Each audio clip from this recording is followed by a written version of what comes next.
남편이 세상을 떠난 지 이제 막 49일이 지났습니다. 평생을 함께한 사람이 갑자기 사라지니 집안 곳곳에 남겨진 흔적들이 눈물을 자아냅니다. 여보, 오늘도 비가 오네요. 당신이 좋아하던 빗소리예요.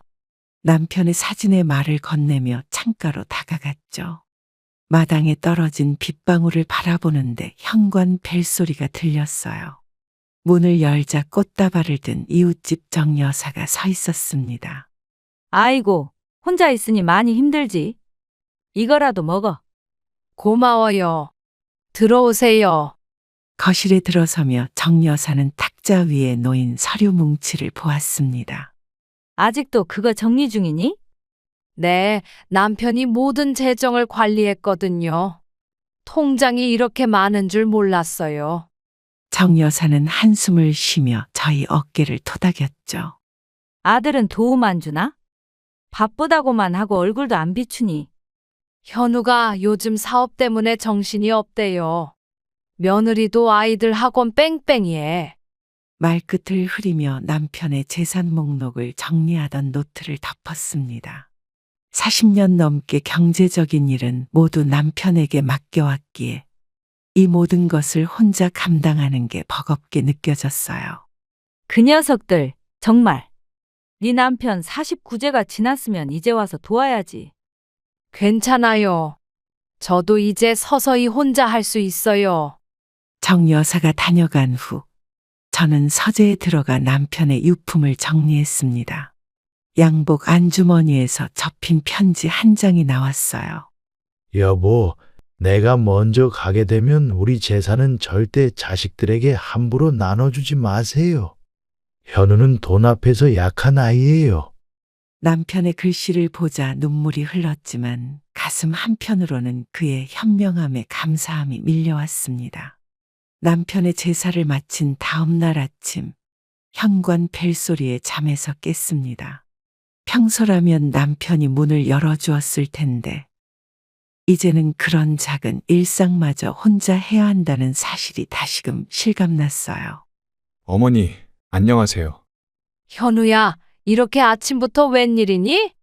아들 현우가 정장 차림으로 서 있었고 손에는 고급 위스키 한 병을 들고 있었죠. 평소에는 청바지에 티셔츠 차림인데 오늘따라 달라 보였습니다. 아버지 생각이 나서요. 아버지가 좋아하시던 위스키예요. 그래, 들어오렴. 거실로 들어온 현우는 남편의 영정사진 앞에 위스키를 공손히 올려놓았어요. 잠시 묵념을 하더니 소파에 앉아 주변을 둘러보았습니다. 어머니, 집안 정리는 잘 되고 있으세요? 조금씩 하고 있어. 네 아버지가 워낙 꼼꼼해서 서류가 많네. 현우는 잠시 머뭇거리더니 넥타이를 느슨하게 풀었습니다. 무언가 말하고 싶은 듯 입을 열었다 닫기를 반복하는 모습이 어색했죠. 어머니, 사실 제가 요즘 사업이 좀 어려워요. 그렇구나. 많이 힘들겠다. 중국 쪽 투자가 다 틀어져서 은행 대출금 상환일이 이번 주예요. 현우의 표정이 점점 굳어지는 것을 보며 무언가 느낌이 좋지 않았습니다.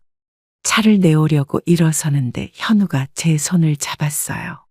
어머니, 아버지가 남기신 재산 중에 일부만 빌려주실 수 있을까요? 뭐라고? 3개월만이라도요. 이자도 드릴게요. 남편의 영정사진 앞에서 재산 이야기를 꺼내는 아들을 보며 당혹스러웠습니다. 이게 정말 우리 아들이 맞나 싶었죠. 현우야, 네 아버지 사진이 보는데. 죄송해요. 하지만 정말 급해서요. 회사가 무너지면 직원들도 다 길거리에 나앉게 돼요. 차를 가지러 부엌으로 향하며 잠시 시간을 벌었습니다. 어제 발견한 남편의 편지가 생각났어요. 물을 끓이며 깊은 한숨을 내쉬었죠. 부엌에서 차를 준비하며 잠시 시간을 벌었습니다. 남편의 서재로 향해 서랍 깊숙한 곳에서 어제 발견한 편지를 다시 확인했어요. 여보, 내 재산은 당신의 노후를 위한 것입니다. 현우는 돈에 대한 욕심이 크니 조심하세요. 남편의 날카로운 통찰력이 담긴 유언을 다시 읽고 마음을 다잡았죠. 거실로 돌아와 차를 내려놓으며 현우를 바라봤습니다. 현우야, 네 아버지가 편지를 남겼더구나. 편지요? 어떤? 재산은 내 노후를 위해 쓰라는 내용이야. 현우의 얼굴이 순간 굳었어요. 그는 차를 한 모금 마시더니 목소리를 가다듬었습니다. 그렇군요.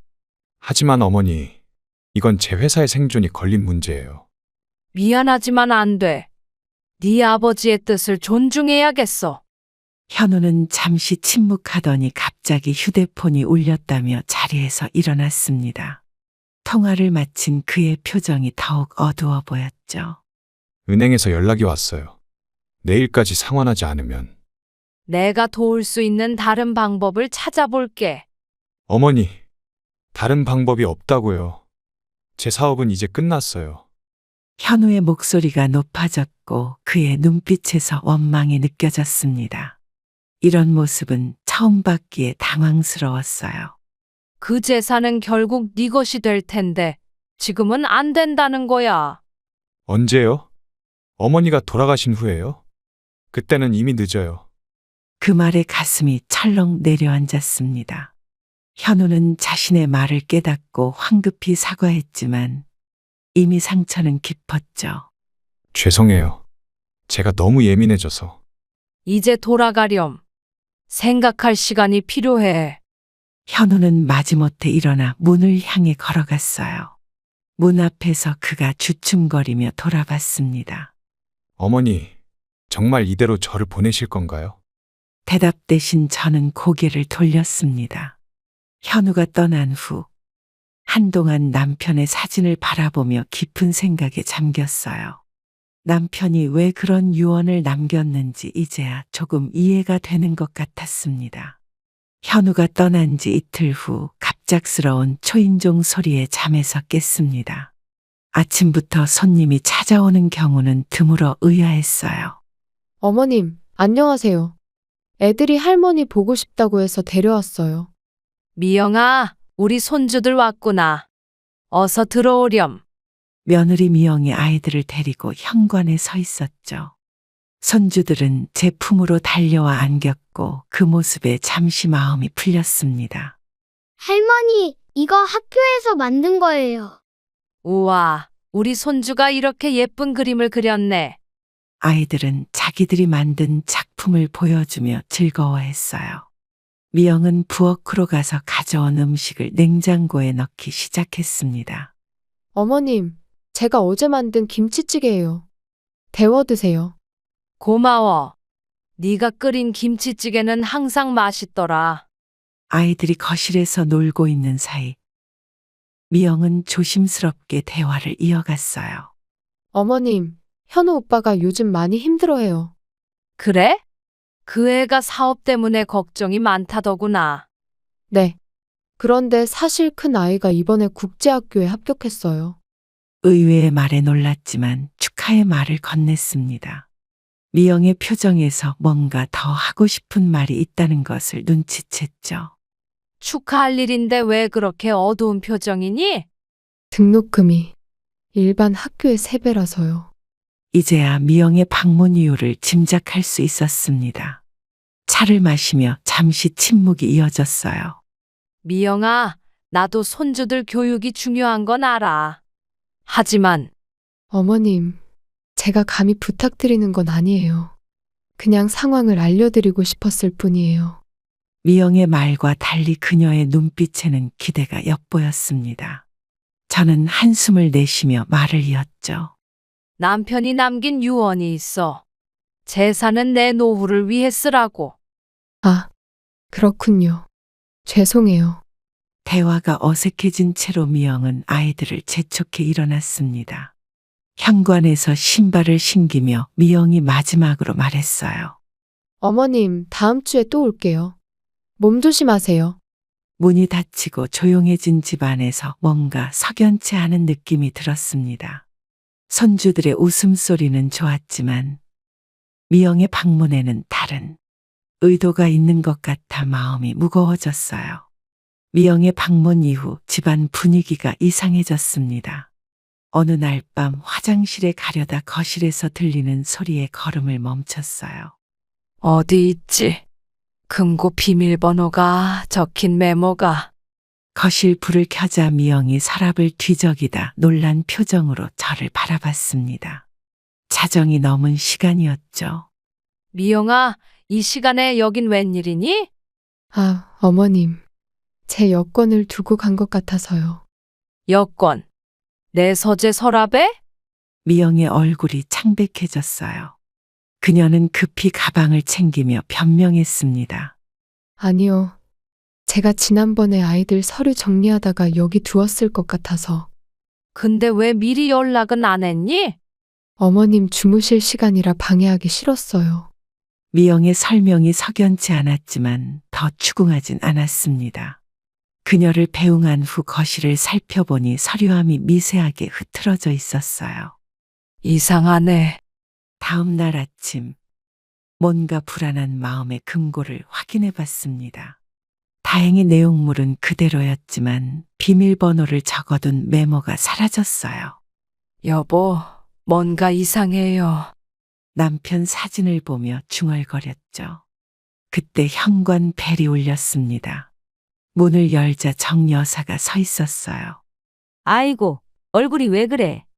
무슨 일 있어? 들어와요. 차 한잔 하면서 얘기해요.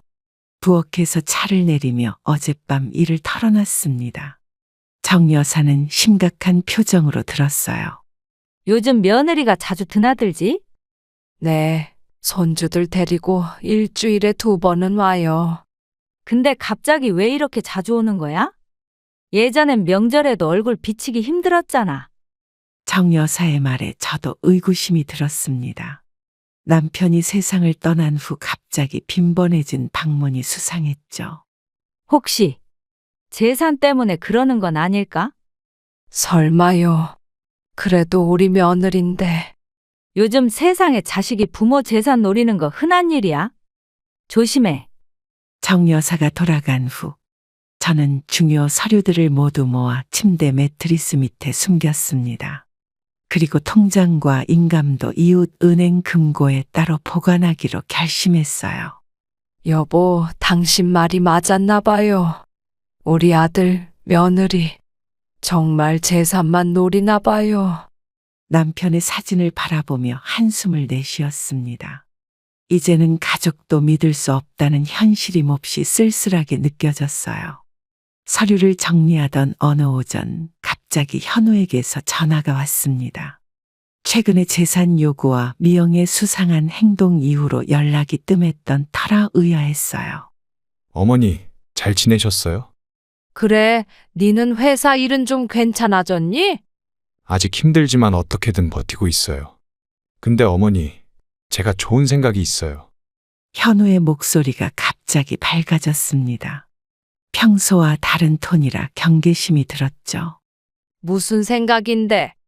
이번 주말에 어머니 일본 벚꽃 여행 보내드리려고요. 아버지랑 계획하셨던 거잖아요. 순간 가슴이 두근거렸습니다.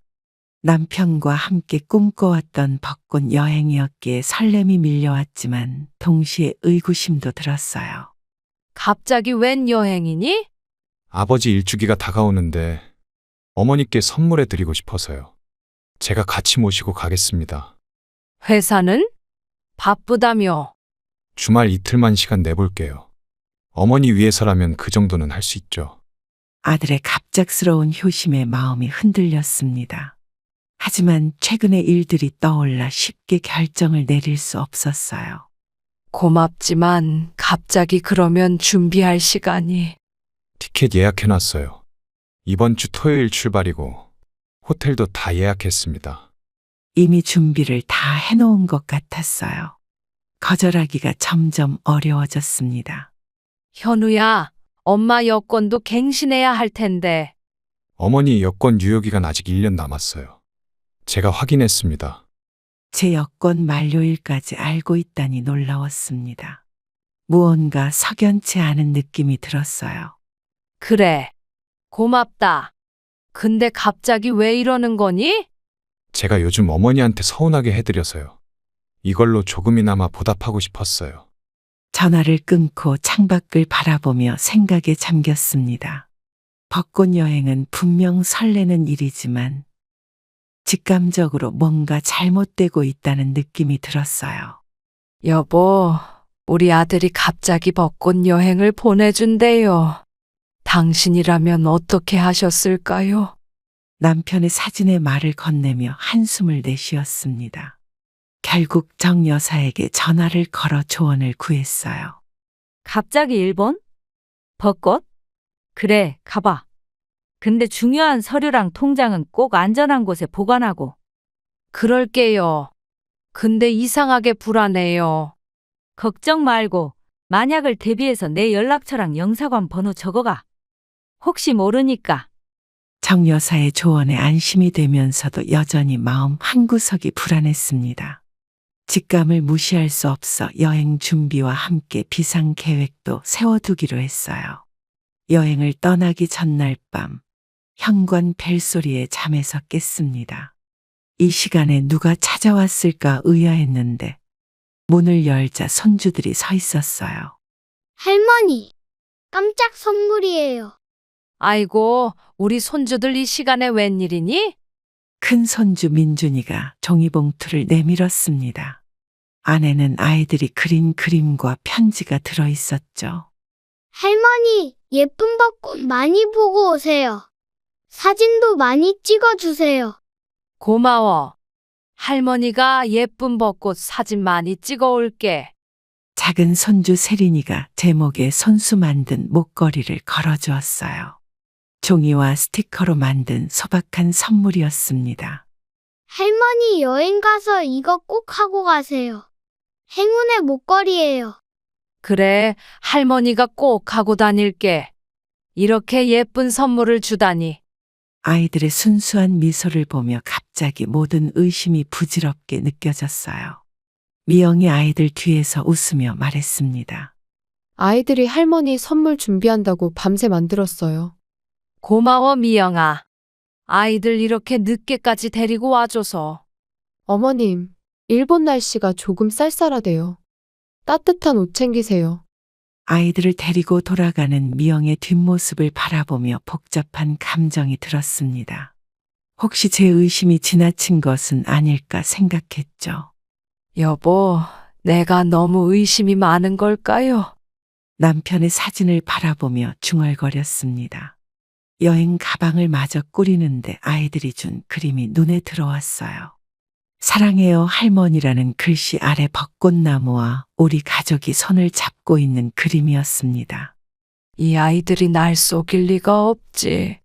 마음 한편으로는 여전히 불안했지만 가족에 대한 믿음을 선택하기로 했어요. 그래도 만약의 상황을 대비해 비상금과 여권 사본, 중요 연락처를 가방 안쪽에 숨겨두었습니다. 어머니, 내일 아침 7시에 데리러 올게요. 밤늦게 현우에게서 온 문자에 간단히 답장을 보냈어요. 알았다. 일찍 자고 있을게. 잠자리에 들기 전 마지막으로 남편의 사진을 보며 속삭였습니다. 여보, 우리가 함께 가보고 싶어 했던 일본 벚꽃 여행이에요. 내일부터 사흘 동안 현우와 함께 다녀올게요. 걱정 말고 지켜봐 주세요. 불안한 마음을 뒤로하고 잠에 들었지만 꿈속에서도 벚꽃이 흩날리는 낯선 거리에서 홀로 서 있는 저를 발견했어요. 그 꿈이 예언처럼 느껴져 한밤중에 식은땀을 흘리며 깨어났습니다. 도쿄 공항에 도착한 첫날 벚꽃은 절정을 이루고 있었습니다. 현우는 평소보다 다정하게 제 짐을 들어주며 택시로 안내했어요.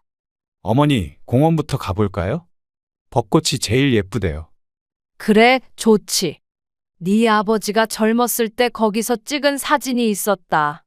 택시를 타고 이동하는 동안 현우는 친절하게 일본 관광 정보를 설명해 주었습니다.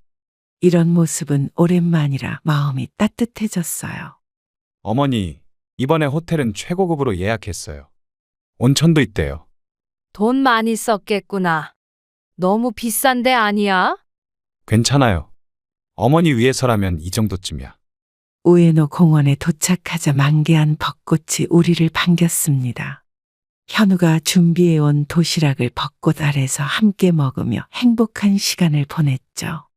어머니, 사진 찍어 드릴게요. 그 벤치에 앉아보세요.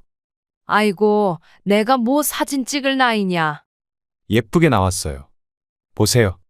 현우가 찍어준 사진을 보니 분홍빛 벚꽃 아래 앉은 제 모습이 환하게 웃고 있었습니다. 오랜만에 긴장을 풀고 즐거운 시간을 보내고 있었어요. 여보, 우리 꿈꿔왔던 벚꽃이에요. 마음속으로 남편에게 말을 건넸습니다. 현우는 계속해서 사진을 찍어주며 즐거워했지만 가끔씩 휴대폰을 확인하는 모습이 눈에 띄었어요. 누구한테 자꾸 연락이 오니? 아, 회사에서요. 주말인데도 일이 있네요. 여행 왔는데 일은 좀 접어두지 그래. 죄송해요. 잠깐만요. 현우는 자리를 조금 떨어져 통화를 했는데 일본어로 대화하는 것이 들렸습니다.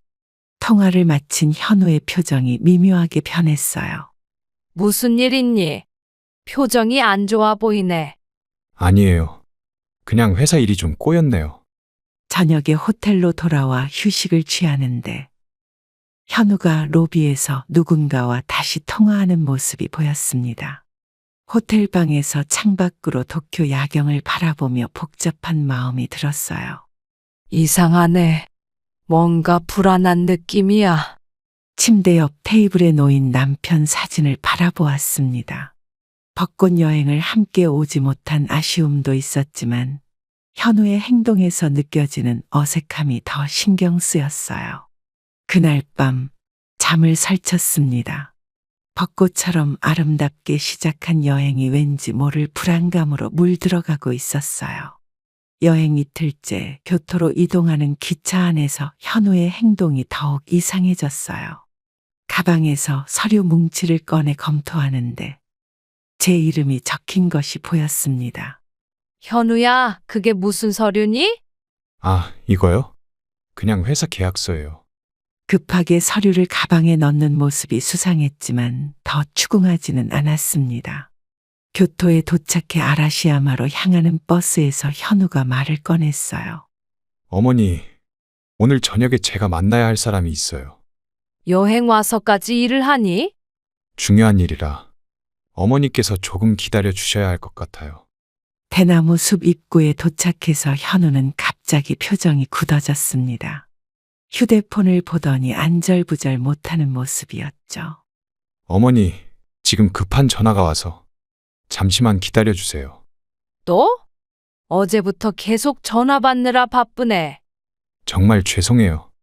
저기 벤치에서 쉬고 계세요. 30분만요. 현우가 황급히 자리를 떠났고 저는 벤치에 홀로 남겨졌습니다. 30분, 1시간. 시간이 흘러도 그는 돌아오지 않았어요. 계속 기다리다 결국 걱정이 되어 전화를 걸었지만 꺼져 있었습니다. 대체 어디 간 거지? 주변은 점점 어두워지고 관광객들도 하나둘 떠나갔어요.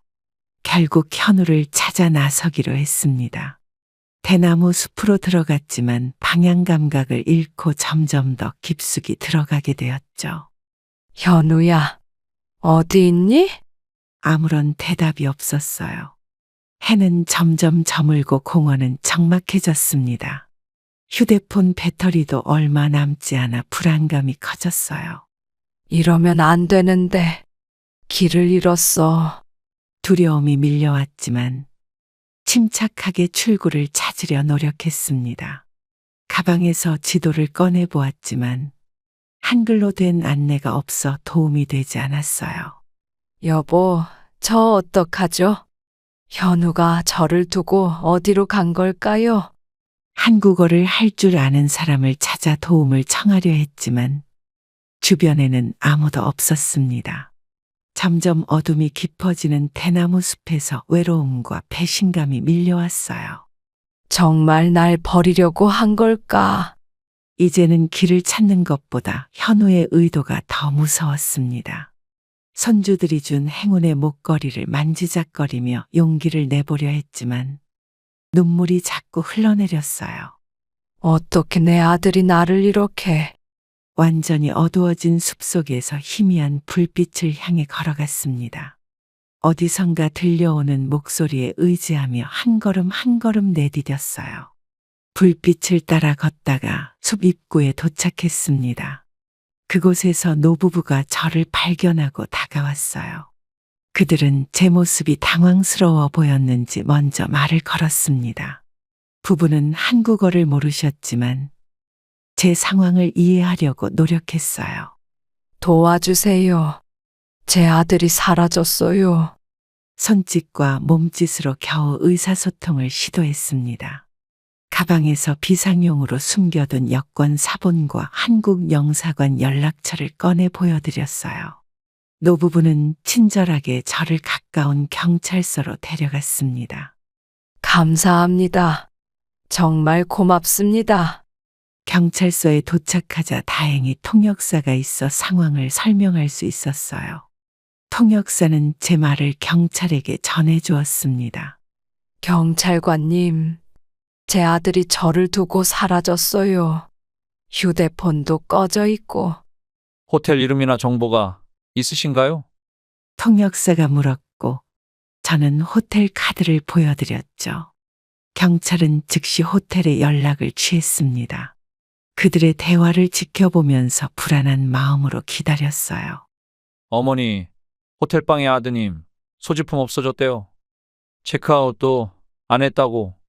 통역사의 말에 가슴이 덜컥 내려앉았습니다. 현우가 정말로 저를 버리고 간 것이었어요.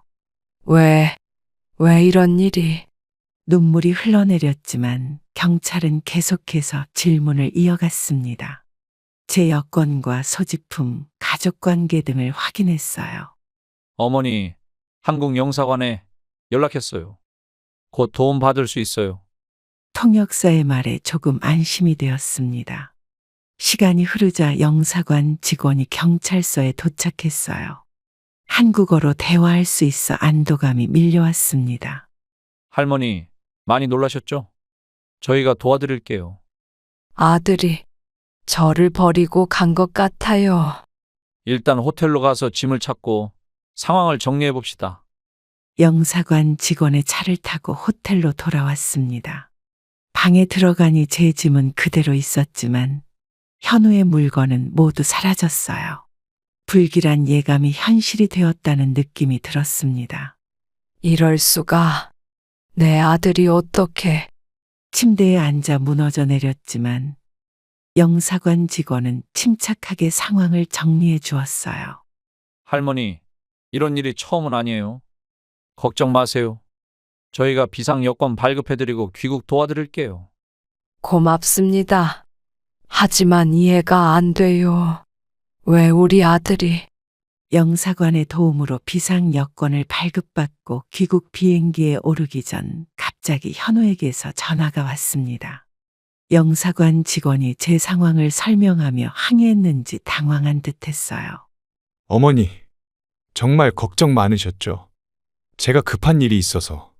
현우야, 네 지금 어디 있니? 저 사실 어제 급한 회의가 생겨서 한국으로 먼저 돌아왔어요. 현우의 목소리에서 거짓말하는 기색이 역력했습니다. 손이 떨렸지만 최대한 차분하게 대화를 이어갔어요. 그럼 왜 연락도 없이 나를 혼자 두고 갔니? 전화드렸는데 안 받으셔서. 제가 메모를 남겼는데 못 보셨나 봐요. 무슨 메모? 아무것도 없었어. 짧은 침묵이 흘렀고 현우는 변명을 이어갔습니다. 영사관 직원이 제게 메모를 건네며 통화 녹음 중이라는 표시를 가리켰어요. 어머니, 정말 죄송해요. 사실 제가 주식 때문에 급하게. 주식? 나를 혼자 숲에 버려두고 주식 때문에 먼저 갔다고. 아니, 그게 아니라 제가 정신이 없었어요. 어머니 무사히 호텔로 돌아오셨으면 다행이에요. 분노가 치밀었지만 영사관 직원의 눈짓을 보고 더 많은 정보를 얻어내려 노력했어요. 네가 일본에서 누구를 만났는지 다 알고 있어. 네? 무슨 말씀이세요? 서류도 봤어. 내 이름이 적힌 서류. 날 버리고 내 재산을 가로채려고 한 거지. 현우의 숨소리가 거칠어졌습니다. 잠시 후 그는 전화 너머로 가까스로 대답했어요. 어머니, 오해예요. 제가 설명할게요. 지금 어디 계세요? 난 집으로 돌아갈 거야. 너희들 얼굴을 2번 다시 보고 싶지 않구나. 전화를 끊자 눈물이 쏟아졌습니다. 영사관 직원이 제 어깨를 토닥이며 위로해 주었어요. 할머니, 잘하셨어요. 이 통화 내용이 나중에 증거가 될 수 있어요. 비행기에 오르면서 창밖으로 보이는 벚꽃을 바라봤습니다. 남편과 함께 오고 싶었던 그 벚꽃이 이제는 배신의 상징처럼 느껴졌어요. 여보, 우리 아들이 이럴 줄은 몰랐어요. 귀국 비행기 안에서 정 여사에게 문자를 보냈습니다. 도착하면 바로 집에 가지 않고 정 여사 집에 머물기로 했어요. 현우와 미영이 무슨 짓을 했을지 모르는 상황에서 집에 바로 가는 것이 두려웠습니다. 정 여사님, 내일 도착해요. 도움을 받아도 될까요? 당연하지. 다 준비해 놓을게. 그놈들 가만두지 않을 거야.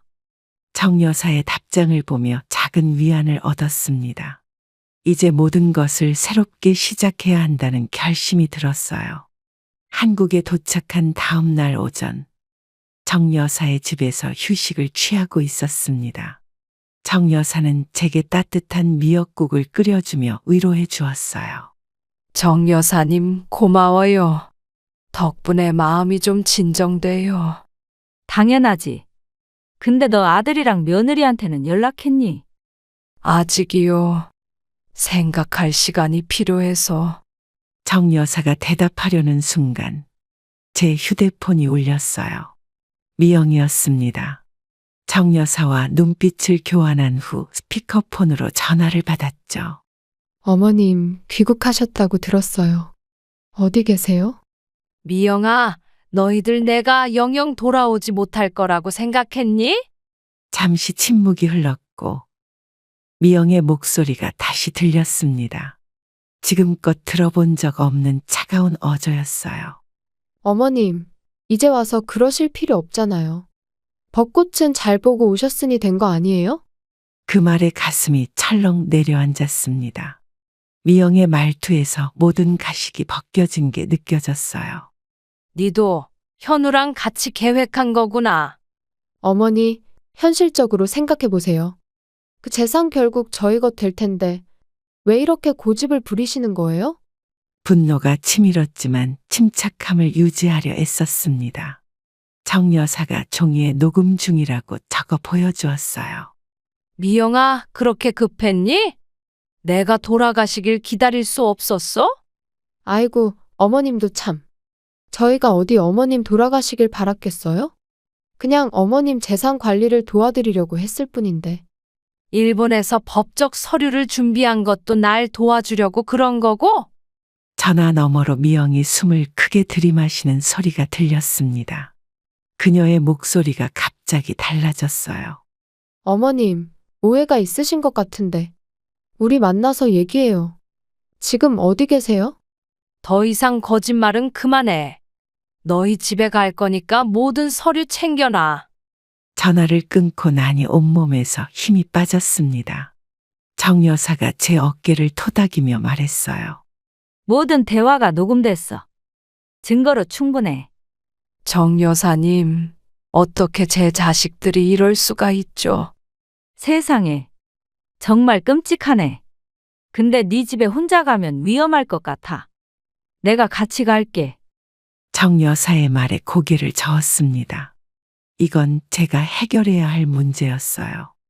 변호사와 상담을 마치고 집으로 돌아왔습니다. 열쇠로 문을 열자 집안에서 현우와 미영의 목소리가 들려왔어요. 잠시 현관에 서서 그들의 대화를 듣기로 했습니다. 야, 어머니가 정말 돌아오셨대. 어떻게? 당황할 거 없어. 우리가 뭘 잘못했는데. 일본에서 길 잃으신 거지. 현우와 미영의 목소리가 거실에서 들려왔습니다. 조용히 신발을 벗고 그들의 대화에 귀를 기울였어요. 미영아, 만약 어머니가 우리가 했던 일을 다 알면 어떡해? 알 리가 없잖아. 일본 변호사도 모든 서류 처리해 준다고 했고, 대화를 듣고 있자니 화가 치밀었지만 더 많은 증거를 확보하기 위해 참았습니다. 소파에 누군가 앉는 소리가 들렸어요. 어머니 휴대폰 위치 추적은 해봤어? 전원이 꺼져 있어. 영사관에서 정말 비상 여권 발급받으셨대. 곧 오실 거야. 더 이상 참을 수 없어 거실로 들어섰습니다. 두 사람은 저를 보자 얼굴이 창백해졌어요. 어머니. 놀랐니? 너희 말대로 길을 잃었다가 돌아왔구나. 현우는 벌떡 일어나 제게 다가왔지만 저는 손을 들어 그를 막았습니다. 미영은 휴대폰을 허겁지겁 가방에 넣으려 했어요. 어머니, 오해가 있으신 것 같은데. 오해? 내 귀가 멀쩡한데 지금 너희 대화 다 들었다. 미영이 끼어들었습니다. 그녀의 목소리는 떨리고 있었어요.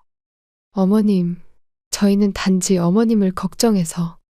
그래서 일본 변호사까지 만났니?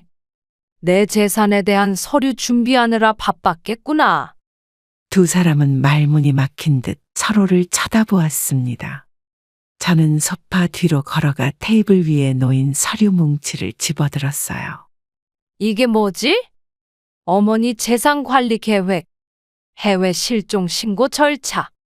현우가 황급히 다가와 서류를 빼앗으려 했지만 이미 제 손에는 충분한 증거가 들려 있었습니다. 온몸이 떨렸지만 목소리는 단호했어요. 너희들, 날 버리고 내 재산을 가로채려 했구나. 어머니, 그게 아니라 저희는 단지 거짓말 그만해. 영사관에서 모든 걸 알아봤어. 너희가 준비한 서류, 변호사와의 만남. 다 알고 있어. 현우와 미영의 얼굴에서 가면이 벗겨졌습니다. 이제 더 이상 변명할 수 없다는 걸 깨달은 듯 했어요. 미영이 흐느끼며 말했습니다. 어머님, 저희가 잘못했어요. 제발. 증거 서류를 손에 든 채 서재로 들어가 전화기를 집어들었습니다. 현우와 미영은 놀란 표정으로 저를 따라왔어요. 어머니, 누구한테 전화하시는 거예요? 경찰에 신고할 거야. 이건 범죄라는 걸 너희도 알고 있겠지? 현우가 황급히 전화기를 빼앗으려 했지만 이미 제 손가락은 긴급 전화번호를 누르고 있었죠. 미영이 현우의 팔을 잡아 끌며 말렸습니다. 여보, 그만해. 더 이상 상황 악화시키지 마. 경찰서요? 저는 김영숙입니다. 제 아들과 며느리가 저를 일본에 고의로 유기했어요. 전화 통화가 연결되자 현우의 얼굴이 창백해졌습니다. 그는 무릎을 꿇고 애원하기 시작했어요. 어머니, 제발요. 신고하지 마세요. 저희가 잘못했어요. 경찰에게 주소를 알려주고 전화를 끊었습니다. 서재 문을 닫고 잠그려 했지만 현우가 문을 붙잡았어요. 어머니, 저희에게 한 번만 기회를 주세요. 사실 회사가 파산 직전이라. 그래서 네 어머니를 죽이려 했다는 거니? 아니요. 그런 건 아니었어요. 단지 어머니가 해외에 계시는 동안 재산 일부를 빌리려고. 미영이 흐느끼며 끼어들었습니다. 그녀의 눈은 진심으로 보였지만 이미 저는 그들의 거짓말에 속지 않기로 결심했어요. 어머님, 우리 아이들 생각해서라도 이웃들 소문 날까봐 제발. 그 아이들 앞에서 얼마나 가식적인 연기를 했니? 할머니, 벚꽃 많이 보고 오세요. 정말 순수한 아이들을 이용하다니. 마침내 현관 벨이 울렸고 현우는 마지막으로 애원했어요. 어머니, 경찰 들어오기 전에 마지막으로 한 번만 더 생각해 보세요. 이미 늦었어. 네 아버지가 항상 너를 의심했는데 내가 그 말을 믿지 않았구나. 경찰이 들어오자 현우와 미영은 체념한 듯 소파에 앉았습니다. 경찰관이 상황을 파악하기 시작했어요. 어떤 일이 있으셨는지 자세히 말씀해 주세요. 이야기를 시작하려는 찰나 갑자기 현관문이 다시 열리고 손주들이 들어왔습니다. 학교를 마치고 돌아온 모양이었어요. 아이들은 경찰을 보고 놀란 표정이었죠. 할머니, 경찰 아저씨는 왜 왔어요? 순간 마음이 흔들렸지만 이미 돌이킬 수 없는 강을 건넜습니다. 손주들에게 씁쓸한 미소를 지으며 대답했어요. 할머니가 잠시 경찰 아저씨와 얘기할 일이 있어. 너희는 방에 가 있을래?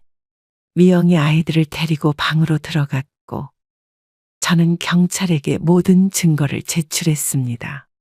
일본 영사관의 보고서, 녹음된 통화 내용, 서류들. 경찰관은 고개를 끄덕이며 메모했어요. 현우는 고개를 숙인 채 한마디도 하지 않았습니다.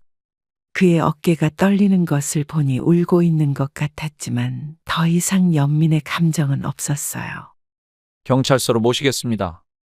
정식 조사가 필요합니다. 현우와 미영이 경찰과 함께 나가는 뒷모습을 바라보며 깊은 한숨을 내쉬었습니다. 40년 넘게 지켜온 가정이 이렇게 무너지다니 믿기지 않았어요. 경찰 조사가 시작된 지 일주일째 되는 날 검사와의 면담을 위해 법원으로 향했습니다. 정 여사가 동행해 주었고 변호사도 미리 만나기로 했어요. 영숙 씨, 괜찮아. 오늘 신문이 있다며? 네, 조사 결과를 토대로 기소 여부를 결정한대요. 법원 로비에서 변호사를 만났습니다. 그는 서류 가방을 꺼내며 상황을 설명했어요. 김 여사님, 모든 증거가 명확합니다. 해외 유기 미수와 사기 미수, 문서 위조 혐의로 충분히 기소 가능해요.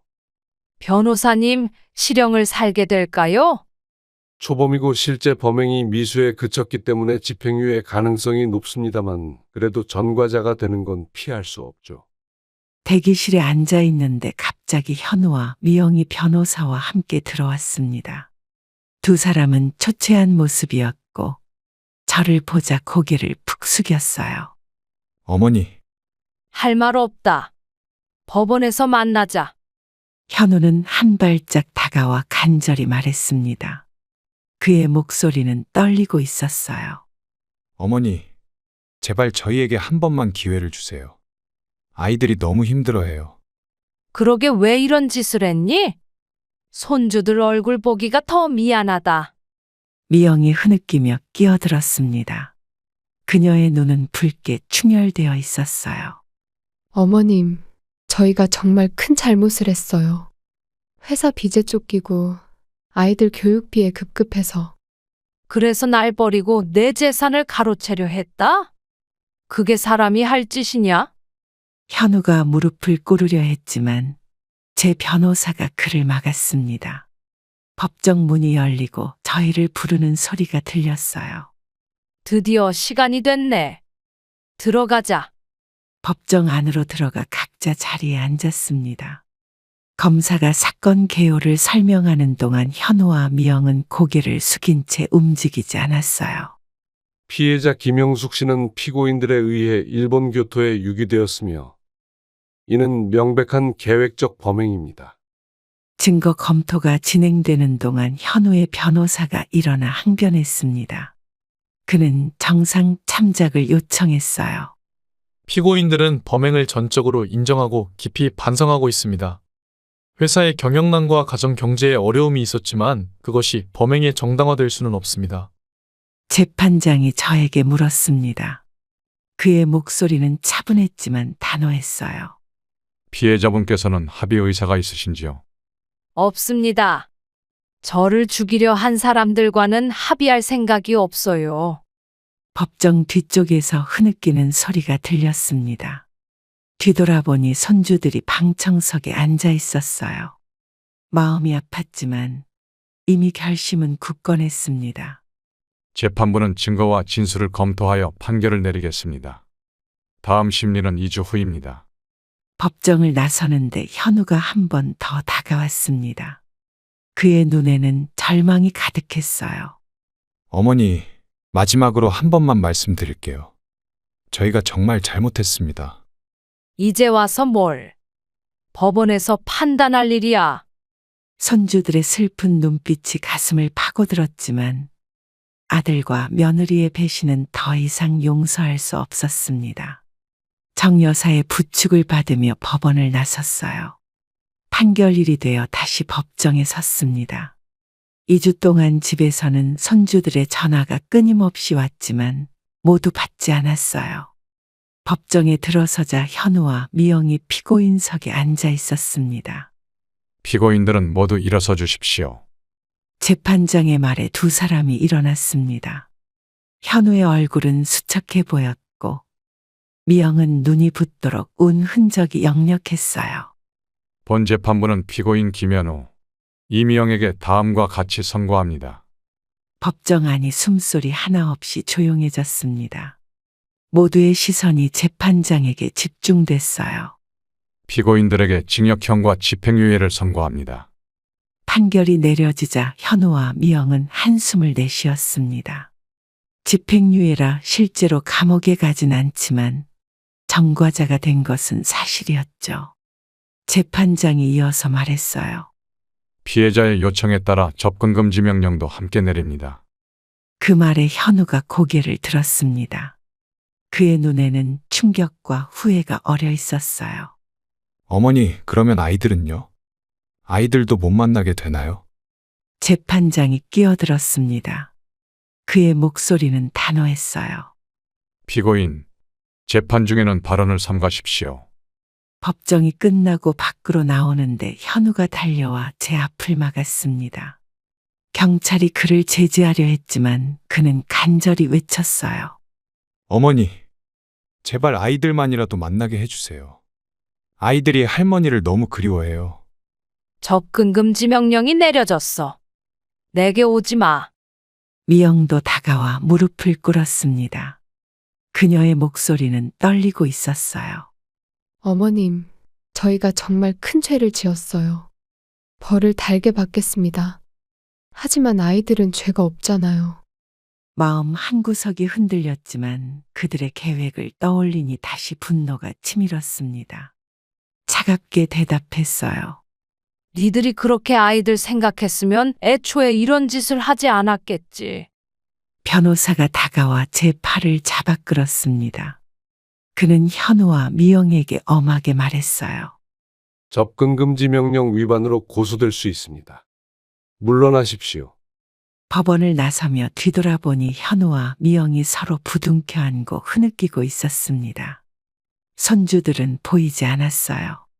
가슴이 아팠지만 그들이 저를 향해 저지른 행동을 생각하면 용서할 수 없었습니다. 변호사님, 이제 어떻게 해야 하죠? 이제 새 출발을 하셔야죠. 재산 관리와 상속에 대해 논의할 시간입니다. 정 여사가 제 손을 꼭 잡아주었습니다. 그녀의 눈에는 연민이 가득했어요. 영수가 이제 새 삶을 살 때가 됐어. 우리 같이 가자. 재판이 끝나고 일주일 후 남편의 친구이자 변호사인 정 변호사를 찾아갔습니다. 사무실 책상 위에는 남편과 정 변호사가 젊은 시절 찍은 사진이 놓여 있었어요. 영숙 씨, 오랜만이네요. 건강은 좀 어떠세요? 몸은 괜찮은데 마음이 아직도 정리가 안 돼요. 정 변호사는 안경을 벗고 따뜻한 차를 내어주었습니다. 그의 눈빛에는 오랜 세월 동안의 신뢰가 담겨 있었죠. 재판 결과는 들었어요. 현우 녀석이 정말 믿기지 않네요. 저도 믿기지 않아요. 제가 어떻게 그런 아이를 키웠는지. 창밖으로 시선을 돌리며 깊은 한숨을 쉬었습니다. 도시의 회색 빌딩들이 창문을 통해 보였어요. 정 변호사님, 제가 찾아온 이유는 재산 문제 때문이에요. 재산이요? 무슨 일인가요? 서류 가방에서 남편의 유언장을 꺼내 보여드렸습니다. 정 변호사는 유언장을 꼼꼼히 읽더니 고개를 끄덕였어요. 현우에게 상속하지 않겠다는 뜻이신가요? 네, 법적으로 가능한가요? 제가 모든 재산을 처분하고 싶어요. 정 변호사는 잠시 생각에 잠겼다가 답했습니다. 그의 목소리는 차분했지만 확신에 찬 톤이었어요. 법적으로는 충분히 가능합니다. 자식이라도 범죄를 저질렀다면 상속에서 제외할 수 있어요. 그렇군요. 그럼 어떻게 해야 하나요? 새 유언장을 작성하고 재산 관리 계획을 세우는 게 좋겠네요. 혹시 생각해둔 방향이 있으세요? 잠시 생각에 잠겼다가 결심한 듯 말했습니다. 이 결정은 오랫동안 고민한 끝에 내린 것이었어요. 제가 살아있는 동안 모든 재산은 저를 위해 쓰고 싶어요. 그리고 남는다면 사회에 기부하려고요. 그러시겠어요? 손주들은요? 손주들을 생각하니 마음이 아팠지만 그들이 자라면 부모와 같은 사람이 될까 두려웠습니다. 단호하게 답했어요. 손주들은 지금은 아니에요. 제가 느낀 배신감이 너무 커서. 정 변호사는 이해한다는 듯 고개를 끄덕였습니다. 그는 서류를 꺼내 작성하기 시작했어요. 새 유언장과 생전 신탁 계약을 준비해 드리겠습니다. 이렇게 하면 재산이 확실히 보호될 거예요. 감사합니다. 그리고 한 가지 더 부탁이 있어요. 말씀하세요, 영숙 씨. 시골에 있는 남편 고향집. 그곳으로 이사 가려고 해요. 도시 집은 팔고 싶어요. 정 변호사의 눈에 놀라움이 번졌지만 이내 이해하는 표정으로 바뀌었습니다. 그는 메모를 하며 말했어요. 좋은 결정인 것 같습니다. 새로운 시작을 위해 환경을 바꾸는 건 도움이 될 거예요. 사무실을 나서며 어딘지 모르게 마음이 가벼워졌습니다. 이제 모든 것을 내려놓고 새로운 삶을 시작할 시간이었어요. 40년간의 도시 생활을 정리하고 남편과 함께 노후를 보내려고 계획했던 그 시골 마을로 떠날 준비를 했습니다. 도시 집을 정리하는 마지막 날이었습니다.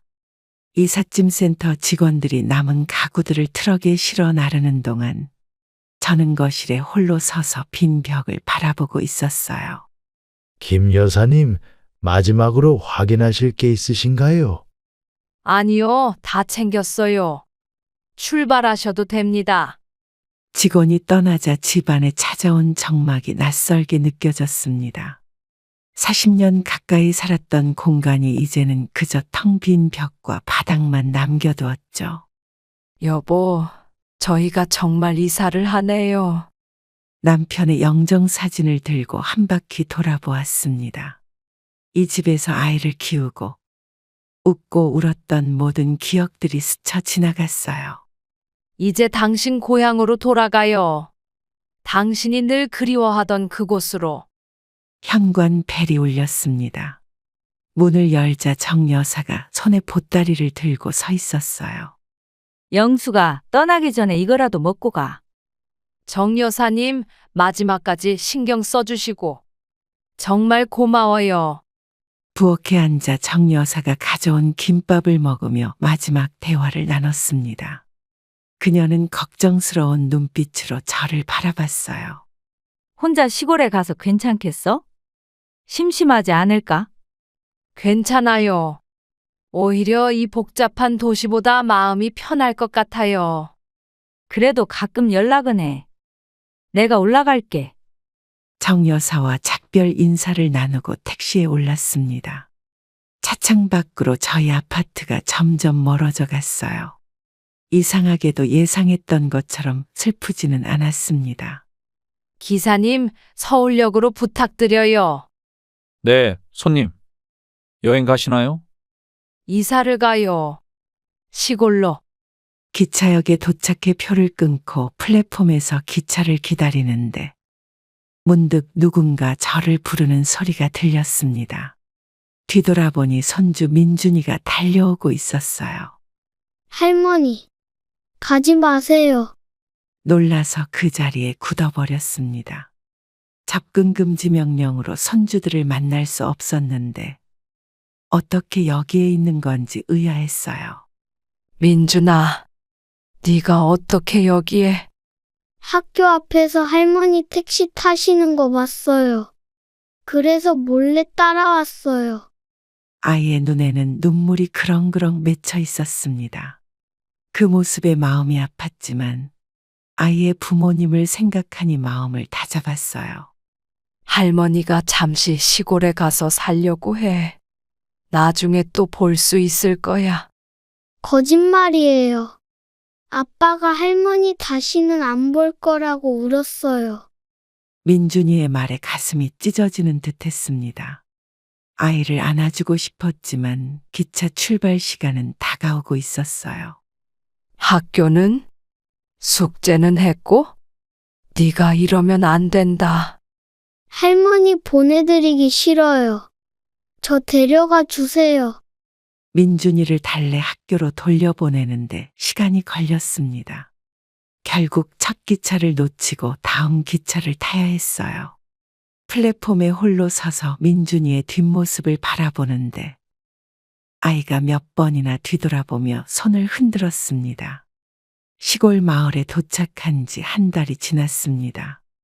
남편의 고향인 이곳은 생각보다 훨씬 평화로웠어요.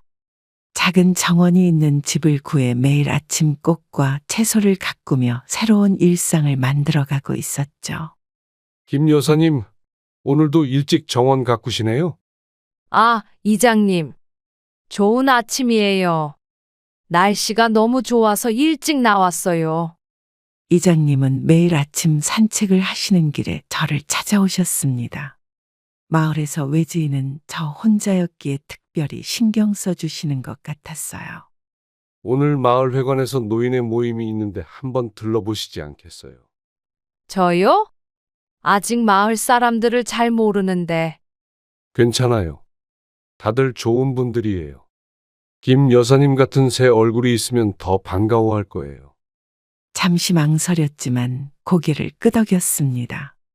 도시에서의 상처를 잊기 위해서는 새로운 인연도 필요했죠. 그럼 가볼게요. 몇 시쯤 가면 될까요? 오후 2시에 시작해요. 제가 모시러 올게요. 이장님이 떠나신 후 정원 한쪽에 심어둔 국화꽃을 바라봤습니다. 남편이 생전에 가장 좋아했던 꽃이었어요. 여보, 당신 고향에 와보니 정말 좋네요. 이곳 사람들도 따뜻해요. 마을 회관에 도착하니 10여 명의 어르신들이 모여 있었습니다. 처음에는 어색했지만 모두 반갑게 맞아주셨어요. 어이구, 서울에서 오셨다고. 우리 마을에 온 걸 환영하네. 감사합니다. 잘 부탁드려요. 박할머니라는 분이 제 옆자리를 두드리며 앉으라고 하셨습니다. 그분의 친절한 미소에 마음이 편안해졌어요. 김 여사, 혼자 사신다면서요? 외롭지 않으세요? 처음엔 그랬는데 이렇게 정원도 가꾸고 하니 괜찮아요. 우리 노인회에서 일주일에 2번씩 태권도도 배우고 노래교실도 해요. 같이 해요. 박할머니의 제안에 웃음이 나왔습니다. 도시에서는 상상도 못했던 일들이었죠. 태권도요? 제가 할 수 있을까요? 나도 70 넘어서 시작했어. 건강해지는 건 물론이고 마음도 활기차죠. 모임이 끝나고 집으로 돌아오는 길, 마을 뒷산이 노을에 물들어 있었습니다. 갑자기 가슴 속에서 따뜻한 감정이 피어올랐어요. 여보, 당신이 그렇게 그리워하던 마을이 이렇게 좋은 곳이었네요. 집에 도착해 작은 텃밭에 물을 주며 생각했습니다. 과거의 상처는 아직 완전히 아물지 않았지만 이렇게 새로운 인연들과 함께라면 조금씩 치유될 수 있을 것 같았어요. 시골에서의 새 생활이 6개월째 접어들던 어느 날 우체부가 낯선 편지 한 통을 가져왔습니다. 서울 소인이 찍힌 봉투를 보자 가슴이 철렁 내려앉았어요. 김 여사님, 서울에서 온 편지예요. 등기라서 사인 좀 해주세요. 감사합니다. 누가 보낸 건지. 우체부가 떠나고 정원 의자에 앉아 봉투를 뜯었습니다. 안에는 현우의 글씨체로 쓰인 편지와 아이들이 그린 그림이 들어 있었어요. 어머니께 어떻게 이 편지를 시작해야 할지 모르겠습니다. 제가 저지른 일에 대해 용서를 구할 자격도 없다는 것을 알고 있습니다. 손이 떨려 편지를 내려놓았습니다. 이제야 보내온 사과 편지라니. 마음 한편에서는 분노가, 다른 한편에서는 그리움이 교차했어요. 이제 와서 집 안으로 들어가 차를 끓이며 마음을 진정시켰습니다. 차분해진 후 다시 편지를 집어들었어요. 어머니, 회사는 결국 파산했고 저희는 작은 아파트로 이사했습니다. 하지만 이제야 진정한 행복이 무엇인지 깨달았습니다. 돈보다 소중한 것이 가족이라는 것을. 쓴웃음이 나왔습니다. 재산을 잃고 나서야 깨달았다니 너무 늦은 깨달음이었죠. 아이들이 매일 할머니를 찾습니다. 특히 민준이는 학교에서도 할머니 그림만 그린다고 선생님께 연락이 왔습니다. 아이들 생각에 마음이 아팠지만 현우와 미영이 저지른 행동을 생각하면 쉽게 용서할 수 없었습니다. 편지를 구겨 쓰레기통에 던졌어요. 여보, 저 어떻게 해야 할까요? 아직도 그 아이들을 생각하면 가슴이 아파요. 남편 사진을 바라보며 중얼거렸습니다. 그때 현관 벨이 울렸어요. 문을 열자 박 할머니가 그릇을 들고 서 계셨습니다. 영숙 씨, 내가 김치찌개 끓였는데 너무 많이 됐어. 좀 가져왔어. 아이고, 감사합니다. 들어오세요. 부엌에서 차를 대접하며 고민을 털어놓았습니다. 박 할머니는 오랜 세월의 지혜가 담긴 눈빛으로 저를 바라보셨어요. 그 편지 어떻게 할 거야? 버렸어요. 답장할 생각 없어요. 그래도 손주들은 죄가 없잖아. 박 할머니의 말씀에 가슴이 아팠지만 아직은 아이들을 만날 용기가 없었습니다.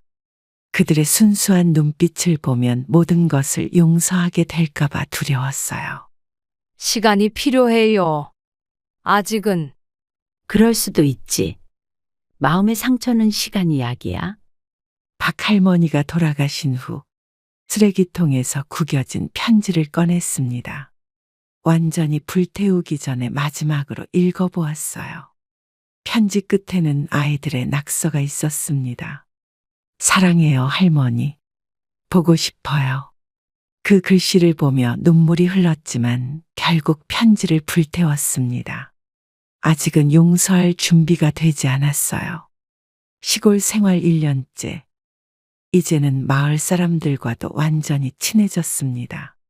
노인의 태권도 교실에서는 노란 띠를 닦고 주말에는 마을 공동 텃밭에서 채소를 가꾸는 즐거움도 알게 되었어요.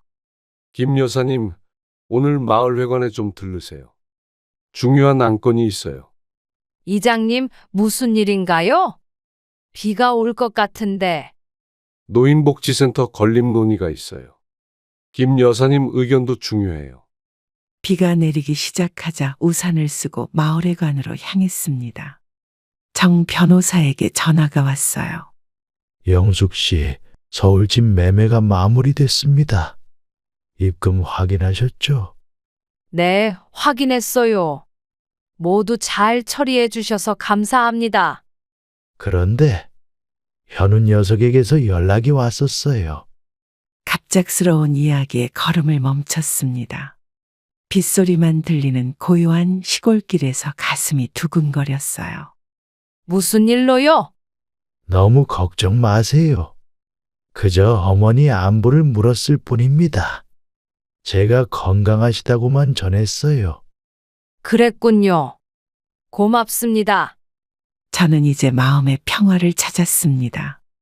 돌이켜보면 인생은 참 예측할 수 없는 여정이었어요. 남편의 죽음, 자식의 배신, 그리고 낯선 시골에서의 새 출발까지. 모든 순간이 저를 지금의 모습으로 만들었습니다. 가장 가까운 사람에게 가장 큰 상처를 받을 수 있다는 것을 뼈저리게 느꼈지만 그 아픔조차도 제 삶의 일부가 되었어요. 용서는 상대방을 위한 것이 아니라 자신을 위한 것임을 깨달았습니다. 용서하지 않으면 결국 그 무게를 짊어지고 살아야 하는 건 자신이니까요. 재산이 많든 적든 그것이 행복의 척도가 아니라는 것도 알게 되었습니다. 진정한 부는 마음의 평안과 자신을 아껴주는 이웃들 그리고 작은 일상의 행복에 있었어요. 아픔이 있어야 성장이 있다는 말이 있습니다. 제게 닥친 시련은 저를 더 강하고 지혜롭게 만들었어요. 이제는 과거에 얽매이지 않고 오늘 주어진 행복에 감사하며 살아갑니다. 벚꽃처럼 화려하게 피었다가 흩날리는 게 인생인지도 모릅니다. 중요한 것은 그 순간을 어떻게 아름답게 만들어가느냐가 아닐까요? 저는 이제 알고 있습니다. 삶의 주인공은 언제나 자신이라는 것을요. 그럼 오늘도 행복한 하루 되시길 바랍니다. 감사합니다.